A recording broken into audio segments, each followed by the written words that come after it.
하나님이 우리를 여전히 사랑하고 계십니다.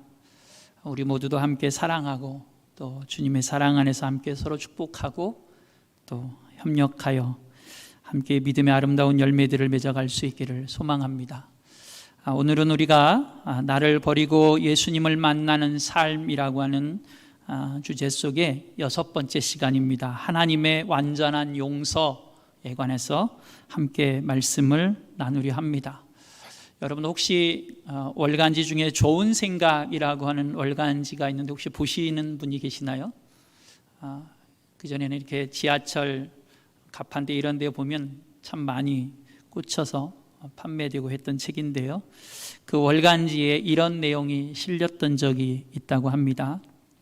프랑스의 영웅인 나폴레옹이 폴란드라고 하는 나라를 향하여 전쟁 가운데 진격을 했을 때에 그 폴란드의 농촌 마을의 한 영주가 나폴레옹이 오는 모습을 보고 가서 그를 맞이하고 자기 집으로 초대해서 저녁 만찬을 베풀었다라고 하는 거예요. 그런데 이 나폴레옹이 그 영주의 집에 초대를 받아서 갔으면 어디에 앉아야 될까요? 제일 상석에 보통은 자리를 마련해 주지 않을까요? 이 나폴레옹이 그 영주의 집에 초대를 받아서 갔는데 정말 아주 먹음직스러운 만찬이 준비되어져 있는 거예요. 그런데 이 집주인이 그를 상석에 앉히지 않는 거예요. 상석이 이렇게 마련이 되어져 있는데 그 상석에 이 나폴레옹을 앉히지 않고 첫 번째 상석, 두 번째 상석 지나서 세 번째 상석에 이 나폴레옹의 자리를 안내하더라는 거죠. 그 모습을 지켜본 이 나폴레옹이 살짝 기분이 상한 거죠. 아니 초대를 해놓고 이게 뭐 하는 거야 하는 생각에 마음이 살짝 상하고 있는 그 찰나에 이 나폴레옹의 수행신하였던 우리 요즘 군대에서는 부관 뭐 이런 표현도 쓰는데 그 사람의 눈치를 딱 채고 이 시골 영주를 책망했다는 거예요. 아니 지금 뭐 하시는 거냐고 말이지. 아니 초대를 하고 그것도 지금 왕이 왔는데 말이야, 상석은 내비두고 그것도 세 번째 자리에 대프랑스의 제국의 황제를 맞이하는 예의가 아니라고 이 부관이 그 시골 영주에게 야단을 쳤다는 거예요. 그때 이 시골 영주가 아주 번뜩이는 대답을 했습니다. 이렇게 대답했다고 그럽니다. 죄송합니다.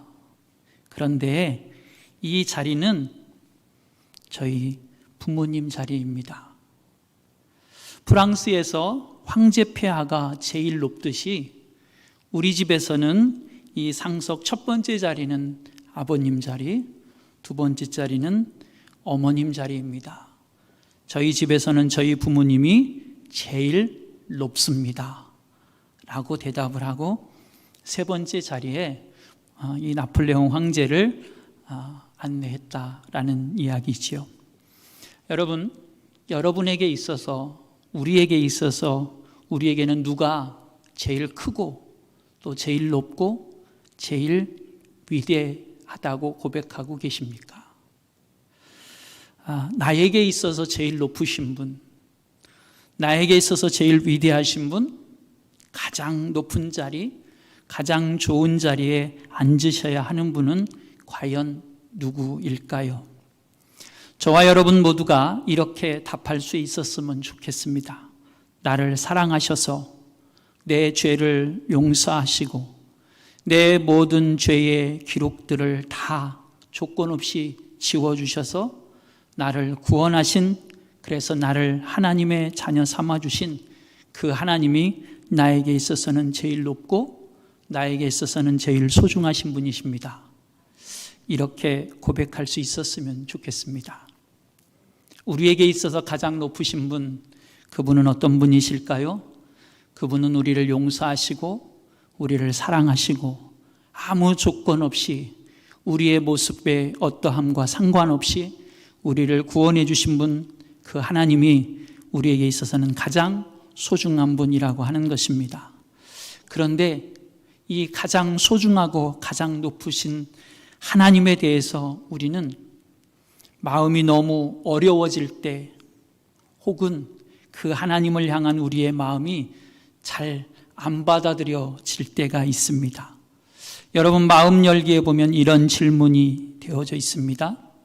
내가 지은 죄가 너무 커서 완전한 용서를 받기 어렵다고 생각하는 사람이 있으십니까?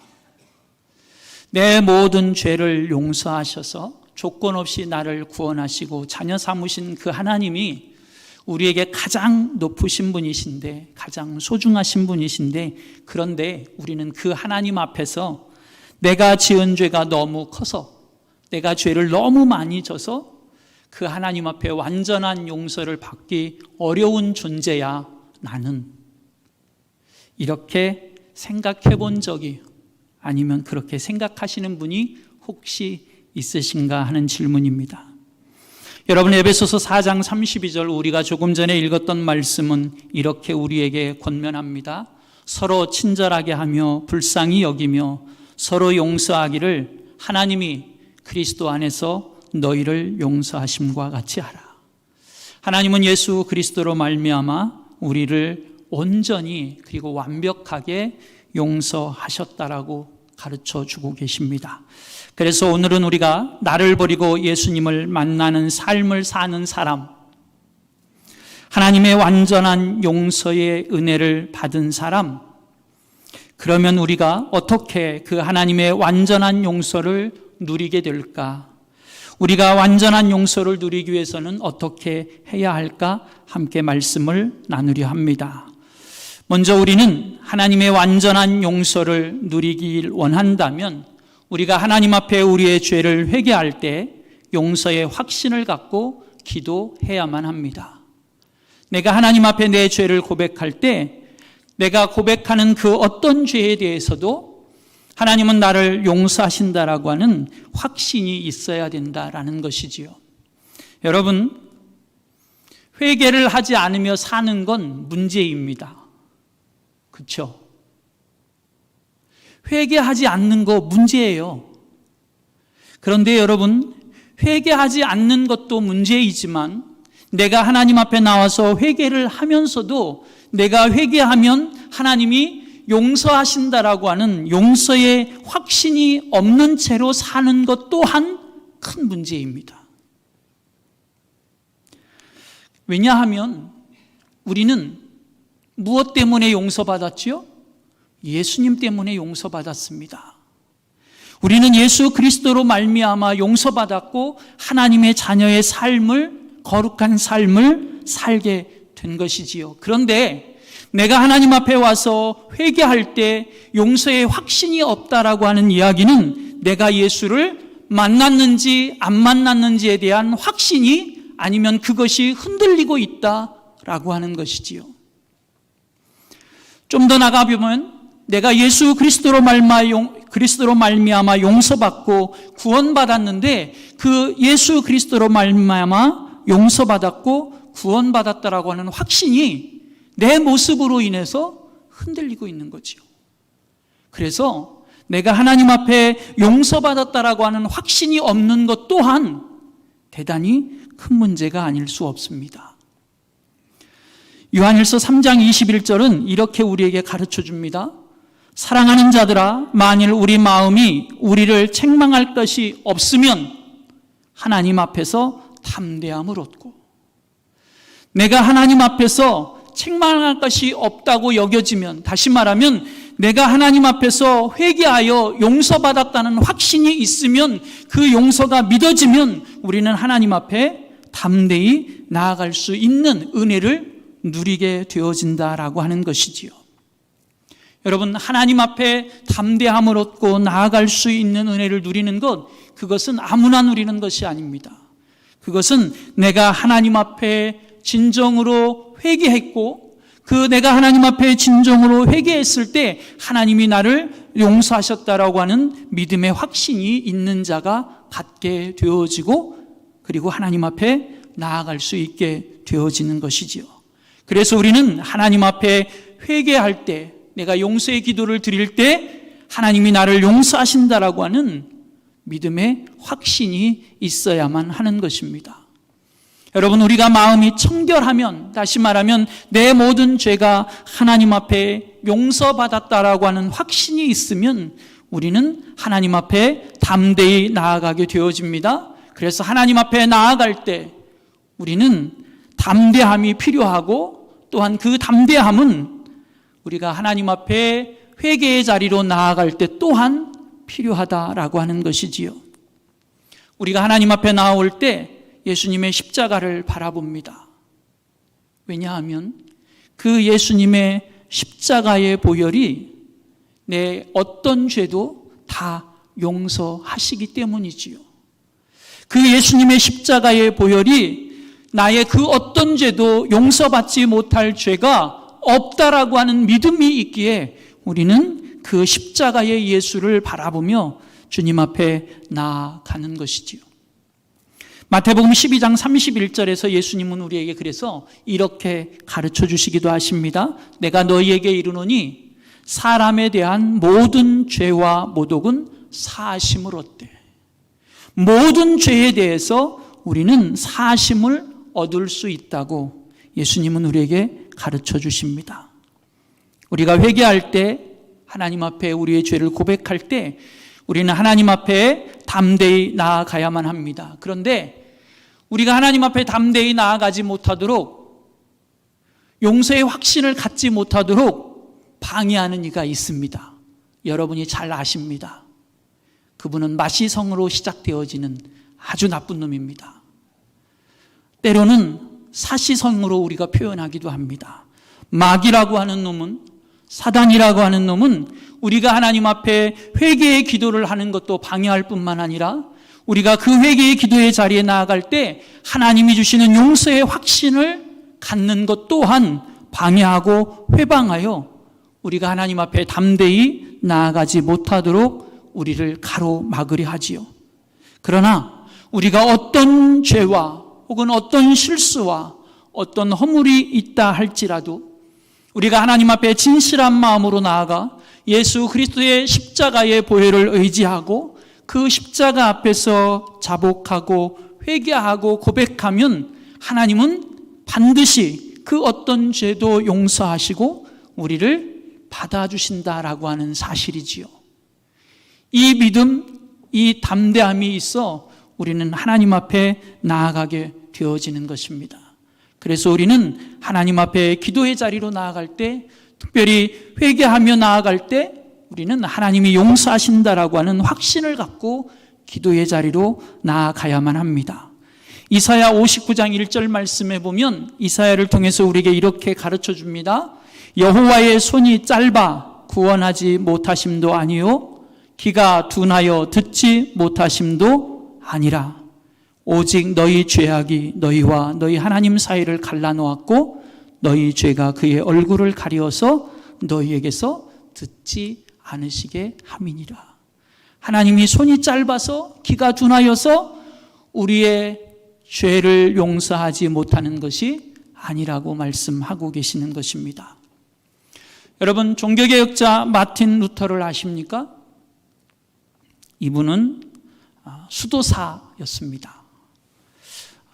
우리가 보통 수도사 하면 이렇게 좀 외진데 산속에 아니면 나무 꼭대기에 뭐 이렇게 올라가서 매일 기도만 하는 사람, 보통 이렇게 생각하는 경우들이 있는데요.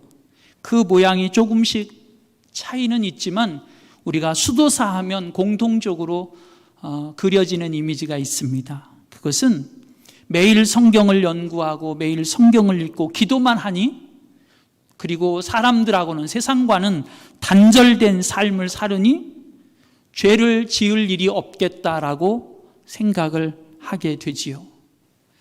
뭐 어떤 죄, 어떤 욕심도 다 내려놓고 죄로부터 자유한 사람들, 이렇게 생각하는 경우들이 많습니다.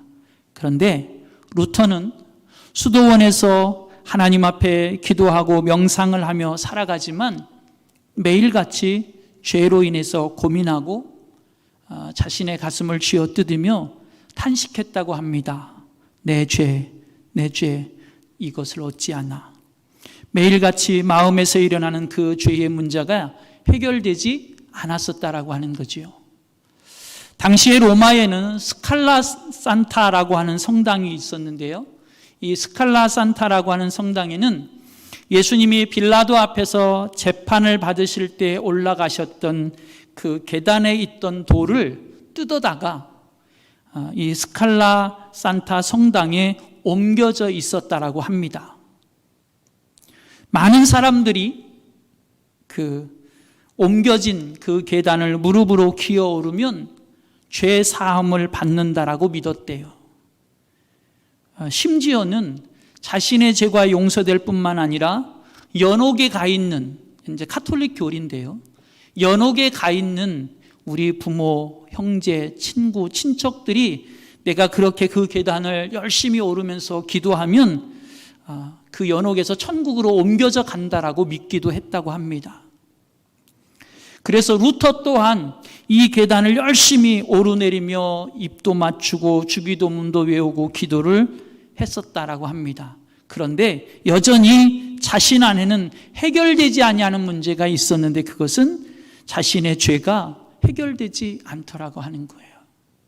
그런데 그 죄가 해결되지 않는 것 가운데서 여전히 계단을 오르며 기도하고 있던 어느 날 이 루터에게 한 줄기 빛이 비추오며 그에게 들려진 말씀이 있었다고 합니다. 그것은 아주 짧은 말씀인데 이 말씀입니다. 의인은 믿음으로 말미암아 살리라. 의인은 믿음으로 말미암아 살리라. 루터는 그 말씀을 통해 그 말씀을 듣는 순간 한 가지를 깨닫게 됐다고 합니다. 그래, 이 계단을 오른다고 해서 내가 죄 용서받는 게 아니고 이 계단을 오른다고 해서 내가 구원을 받는 게 아니구나. 의인은 믿음으로 말미암아 살고 의인은 믿음으로 말미암아 용서함 받는다. 그리고 의롭게 되어진다 라고 하는 것을 깨닫게 되어졌다라고 하는 것입니다. 여러분, 우리가 하나님 앞에 예수 그리스도의 십자가를 바라보고 그 예수 그리스도의 십자가의 공로를 의지하고 그 예수 그리스도의 십자가를 믿음으로 말미암아 나아가서 하나님 앞에 회개하고 용서를 구할 때 우리는 하나님이 예수 그리스도로 말미암아 나를 용서하신다라고 하는, 그래서 나는 용서받았다라고 하는 확신이 있어야만 우리는 예수님으로 인하여 사는 삶을 살게 되어지는 것입니다. 하나님의 완전한 용서의 은혜를 누리게 되어지는 것이지요. 그리고 우리는 하나님 앞에 담대히 그리고 평안함을 누리며 나아갈 수 있게 되어지는 것입니다.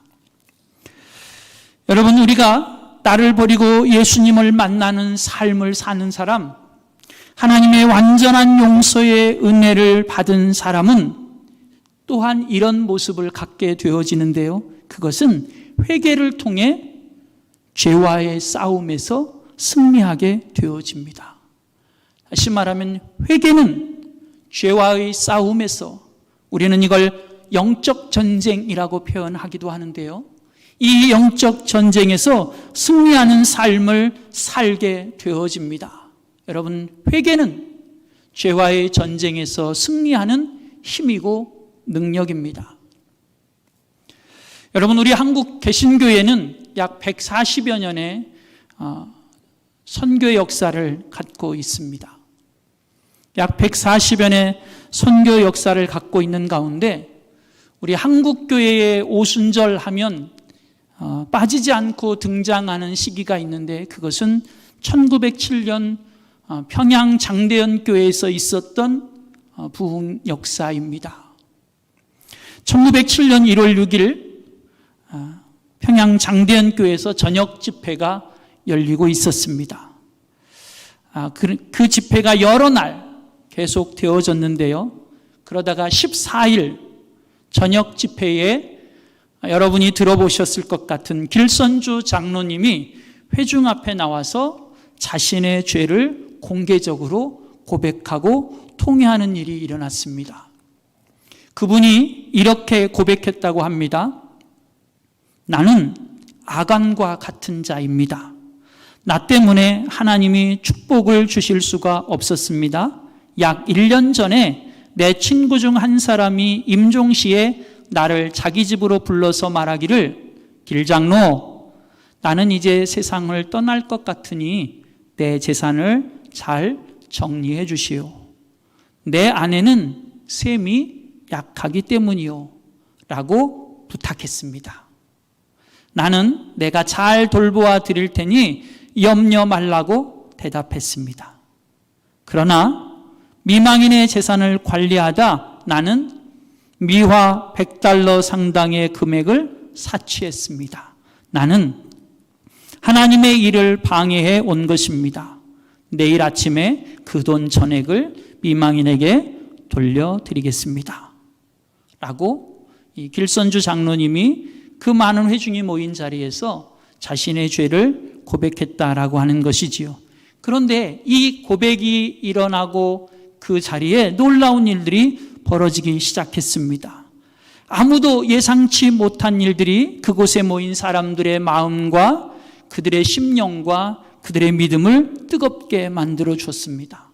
그리고 그들의 마음이 주님을 향하도록 더 이끌어 주었다라고 하는 것이지요. 하나님을 향하여 커다란 장벽처럼 보이지 않는 장벽이 있던 그곳에 이 길선주 장로님의 회개가 있었던 순간 그 장벽이 무너지고 거룩하신 하나님의 임재가 그곳에 임하는 것들을 그곳에 많은 사람들이 느낄 수 있었다라고 이야기합니다.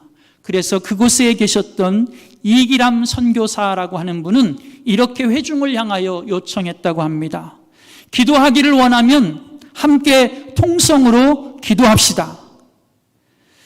그래서 그곳에 있는 많은 사람들이 통성으로 기도하며 하나님의 은혜, 성령의 임재를 경험할 때 그곳에 참여했던 한 선교사님은 이렇게 증언했다고 그럽니다. 한국인들의 기도 소리가 마치 하늘 보좌를 향하여 포효하는 것 같습니다. 여러분, 이 기도의 열기가, 이 성령의 은혜가, 이 부흥의 역사가 어디서부터 시작되어졌다고요? 한 사람의 죄를 고백하고 회개하고 통회하는 데서부터 시작되어졌다라고 하는 것입니다. 여러분, 제가 서두에도 말씀드렸지만 우리는 종종 너무나 반복되는 죄를 하나님 앞에 고백하는 것 같아서, 내가 너무나 매번 똑같은 죄를 하나님 앞에 고백하는 것 같아, 용서해 달라고 하는 것 같아 너무너무 하나님께 죄송해서 더 이상은 회개하지 못하겠어 라고 말하는 경우들이, 그렇게 생각하시는 분들이 종종 있습니다. 우리식으로 표현하면 이런 것입니다. 하나님 앞에 염치가 있어야지. 내가 염치가 없어. 맨날 똑같은 죄를 짓고 또 와서 용서해달라고 그러고 또 와서 용서해달라고 그러고 하나님 앞에 와서 용서해달라는 말밖에 할 게 없어. 그래서 이제는 용서해달라고도 못하겠어. 그래서 이제는 회개도 못하겠어 라고 하는 분들이 종종 계십니다. 그런데 여러분, 생각해 보십시오. 내가 그렇게 하나님 앞에 염치가 없어서 회개하지 않는다면 어떻게 될까요? 그러면 내 죄가 자꾸만 쌓여져 가는 것입니다. 염치가 없는 게 문제가 아니라 내 죄가 자꾸만 쌓여져 가게 되고요. 그렇게 내 죄가 자꾸만 쌓여져 가면 결국 그 죄로 인하여 우리는 망하게 되어지는 것입니다. 누가 좋아할까요? 하나님이 좋아하시지 않으십니다. 그렇게 우리의 죄가 회개하지 않음으로 인하여 쌓여져 가고, 그리고 결국은 망하는 길을 향하여 갈 때 하나님이 좋아하시는 것이 아니라 사단이 죄를 좋아합니다. 마귀가 죄를 좋아합니다. 하나님은 아파하시고 탄식하십니다. 그래서 하나님은 우리가 몇 번이라도 어떤 죄라도 용서해 주시겠다라고 말씀하고 계시는 것이지요. 어떠한 죄도 우리가 하나님 앞에 나와 회개하기만 하면 하나님은 용서해 주시겠다라고 말씀하고 계시는 것입니다. 그래서 우리는 성령의 도우심을 구하며 하나님 앞에 나아가 용서의 기도를, 회개의 기도를 드려야만 하는 것이지요. 어느 날 베드로가 예수님에게 이렇게 묻습니다. 선생님, 몇 번 정도 용서하면 돼요? 선생님, 몇 번까지 용서하면 되나요? 모세는 7번까지 용서하라 그러는데 몇 번까지 용서하면 되죠? 그때 예수님은 이렇게 말씀하십니다. 마태복음 18장 22절 말씀해 보니까 7번을 70번까지도 용서해야 한다. 7번을 70번이면 몇 번이죠? 490번입니다. 그러니까 490번을 세어가면서 10번, 100번, 200번 용서, 이게 아니고 끝까지 반복해서 계속해서 용서를 구할 때마다 용서해야 된다라고 가르쳐주고 있는 것입니다. 왜요? 하나님이 우리를 그렇게 용서하고 계시기 때문에 그렇습니다. 하나님은 우리가 몇 번이든지 그리고 어떤 죄든지 끝까지 계속해서 반복해서 용서해 주시는 분이라고 하는 것입니다. 요한일서 5장 18절 말씀에 보면 이렇게도 말씀합니다. 하나님께로부터 난 자는 다 범죄하지 아니하는 줄을 우리가 아노라. 하나님께로부터 나신 자가 그를 지키시며 악한 자가 그를 만지지도 못하느니라. 하나님께로 난 자는 죄를 짓지 않는데요. 하나님께로부터 난 자는 악한 자가 어찌할 수 없다고 가르쳐 주십니다. 여러분, 우리가 예수님으로 인하여 구원받아 하나님의 자녀가 되면 죄를 전혀 짓지 않는다, 이 얘기가 아닙니다. 우리는 끊임없이 죄에 넘어지는 우리의 모습들을 보게 되죠. 여러분, 죄를 전혀 짓지 않는다, 그 얘기가 아니고 우리가 죄를 지은 것이 깨달아지면 하나님 앞에 나와 회개해야 된다라고 말씀해 주시는 것이고요. 회개하게 되면 하나님이 우리를 용서해 주신다라고 하는 것이고요. 그렇게 하나님의 용서의 은혜를 믿고 내가 넘어졌을 때, 죄를 지었을 때 하나님 앞에 나와 회개하다 보면 그러면 마침내 죄를 이기게 되어진다라고 가르쳐주고 있는 것입니다. 우리가 어떤 순간에는, 그리고 어떤 순간까지는 계속해서 반복되어지는 죄를 짓는 것 같습니다. 그런데 그 죄를 지음으로 인해 우리가 하나님 앞에 나와 회개하고 용서를 구하다 보면 그 죄의 굴레에서 점점 멀어지는 우리들의 모습을 보게 되어지고, 그래서 마침내 죄를 이길 수 있게 되어진다라고 하는 것이지요. 염치가 없어서 죄를 쌓아두는 것이 죄를 이기는 방법이 아니라, 염치가 없음에도 불구하고 몇 번이든지 용서해 주시는 그 하나님의 은혜를 믿고 하나님 앞에 나와 용서를 구하고 회개하는 자가 죄를 이기게 되어진다라고 하는 것입니다. 세 번째로, 나를 버리고 예수님을 만나는 삶을 사는 사람, 하나님의 완전한 용서의 은혜를 받은 사람은 그 용서의 은혜를 믿기에 변화된 삶의 은혜를 누리게 되어집니다. 하나님의 용서의 은혜를 믿으면, 그 용서의 은혜가 내 안에 있으면 우리는 그 용서를 경험했기에 우리의 삶이 조금씩 변화되어져 간다라고 하는 것이지요. 여러분, 인도의 성자라고 일컬어지는 마하트마 간디는 그가 아주 어렸을 적에 아주 평범한 아이였다고 그럽니다. 근데 그 간디가 어렸을 적에 어느 날 하루는 친구들하고 같이 놀다가 근처에서 숯불에 구워 파는 양고기 냄새가 나서 가보니까 그 양고기가 너무너무 먹고 싶었다는 거예요. 근데 문제는 자기 주머니에 돈이 없는 거죠. 그래서 이 간디가 고민하고 생각을 하다가 한 가지 아이디어가 떠올랐습니다. 혹시 여러분들 어려서 해보셨나요? 아버지가 어머니가 넣어두는 동전통, 저금통 가서 이 간디가 생각했어요. 아버지 침실에 들어가서 장롱을 뒤져서 거기에 아버지가 모아놓은 동전 몇 개만 가지고 와서 나도 저기 가서 저 양고기를 한번 사 먹어야 되겠다. 그리고 이 간디가 그걸 실행에 옮겼습니다. 어느 날 하루 아버지가 외출한 시간 틈을 타서 아버지의 장롱을 막 뒤져서 동전을 가지고 가서 얼른, 또 오래 있으면 안 되니까 얼른 양고기를 사 먹고 모른 척 입을 딱 씻고 그리고 집에 돌아왔지요. 근데 이 어린 간디가 밤에 잠을 이루지 못합니다. 내가 아버지 물건에 손을 댄 거, 내가 아버지 몰래 아버지의 것을 훔쳤다는 것 때문에 이 어린 간디가 마음이 편치가 않아요. 밤새 이불 속에서 엎치락 뒤치락 하며 잠을 이루지 못합니다. 그리고 마침내 이 간디가 잠을 이루지 못하는 중에 한 가지를 또 생각해내게 됩니다. 차라리 가서 아버지한테 혼나자. 거기까지 생각을 했는데 아버지가 주무시고 계시고 가서 말할 용기가 없는 거예요. 그래서 이 간디가 일어나서 종이에다가 메모를 합니다. 아버지한테 이실직고 하고 벌을 받기로 메모를 막 해서 아버지 침실에 그 문고리 밑에 열쇠 구멍이 있었다 그래요. 그래서 그 열쇠 구멍에 자기가 메모한 것을 돌돌 말아가지고 끼워놓은 거, 그리고 와서 이제 잠을 잤다라고 합니다. 그럼 내일 아침에 아버지한테 혼나겠지. 그리고 아침에 일어나서 너무 궁금한 거예요. 아버지가 보셨을까? 아직 안 보셨을까?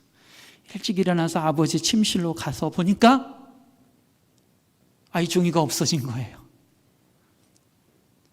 간디는 순간 생각했습니다. 아버지가 보셨구나. 그래, 이제 혼나는 일만 남았네. 그리고 그 문틈으로 아버지 침실을 들여다봤더니 간디가 꽂아놓았던 그 종이를 이 아버지가 펴서 읽고 계시더라라는 것입니다. 그런데 이 간디의 눈에 보여진 것이 있습니다. 아버지가 그 간디가 써놓은 그 이실직고한 그 글을 읽으면서 눈물을 닦으시더라라는 거예요. 그때 간디는 그 아버지의 모습을 보고 더 이상 문 밖에 서 있을 수 없어 문을 열고 들어가 아버지에게 정직하게 자신의 잘못을 고백했다라고 하는 거예요. 근데 이 아버지가 간디를 꼭 안아주셨다라고 합니다. 그리고 후에 이날을 회상하면서 간디가 이렇게 쓴 글이 있습니다. 아버지가 용서하여 주시는 얼굴을 보면서 하나님의 인자하신 얼굴을 발견할 수 있었습니다. 자신을 용서하시는 그 아버지의 그 모습 가운데 간디는 하나님의 얼굴을, 하나님의 인자하심을 만날 수 있었다라고 하는 것이지요. 여러분, 성경은, 하나님은, 예수님은 우리에게 끊임없이 우리의 잘못에 대해서, 우리의 죄에 대해서 회개하라고 말씀하십니다. 회개하라고 말씀하십니다. 그런데 하나님이 왜 우리에게 이렇게 끊임없이 회개하라고 말씀하실까요? 그것은 너희가 회개하면 내가 너희를 용서하실 것이라고 하는 하나님의 용서가 있다라고 하는 것을 믿으라는 것입니다. 끝까지 몇 번이든지 하나님은 완벽하게 용서하실 것이라고 하는, 용서가 준비되어져 있다라고 하는 그 하나님의 마음이 있기에 하나님은, 성경은 우리에게 끊임없이 죄에 대해서 용서를 구하라고, 회개하라고 말씀하고 계시는 것이지요. 우리가 예수 그리스도를 우리의 구세주로 영접했습니다. 주님을 우리 안에 모셔드렸습니다. 내가 주님을 우리 안에 모셔드리고 예수 그리스도와 하나님의 사랑 안에서 살아가는 그리스도인의 삶에는 하나님의 이 완전한 용서가 있기 때문입니다. 이 하나님의 완전한 용서가 그 안에 있기에 우리는 예수 그리스도와 함께 삶을 살아갈 수 있게 되어지는 것이지요.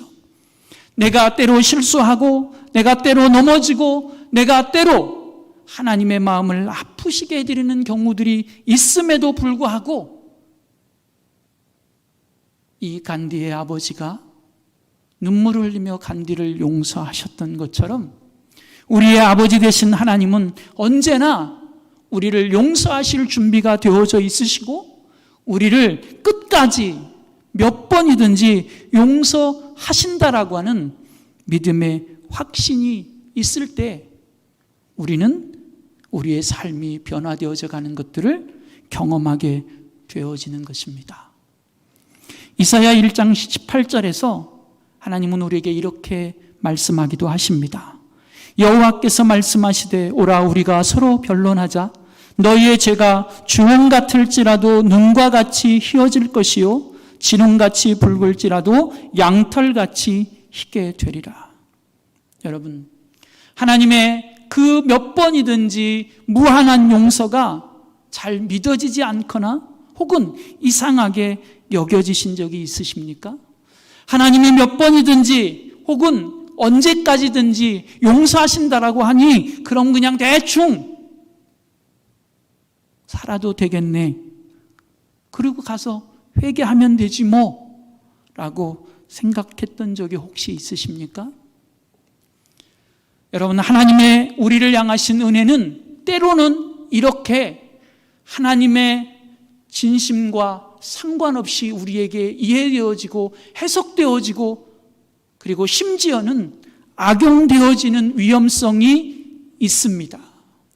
그럼에도 불구하고 하나님은 우리가 회개하기만 하면 그것이 어떤 죄든지 용서하신다라고 약속하고 계십니다.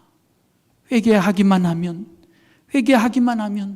회개의 자리로 나오기만 하면 용서하신다라고 말씀하시고 그 용서를 통해 우리가 거듭난 변화된 거룩한 새로운 새 사람의 삶을 살게 해주신다고 말씀하고 계십니다.